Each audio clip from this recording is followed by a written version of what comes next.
மற்றவங்களுடைய அயோக்கியத்தனத்துக்கு உடந்தையாக இருக்கிற பழக்கம் எனக்கு அன்னைக்குமே கிடையாது.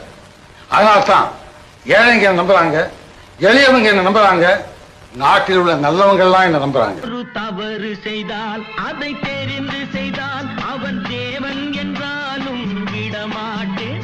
ஒரு தவறு செய்தால் அதை தெரிந்து செய்தால் அவன் தேவன் என்றாலும் விடமாட்டேன்.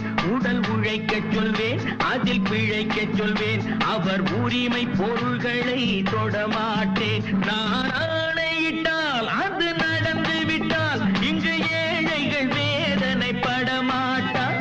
உயிர் உள்ளவரை ஒரு துன்பமில்லை, அவர் கண்ணீர் கடலிலே விழமாட்டார், அவர் கண்ணீர் கடலிலே விழமாட்டார்.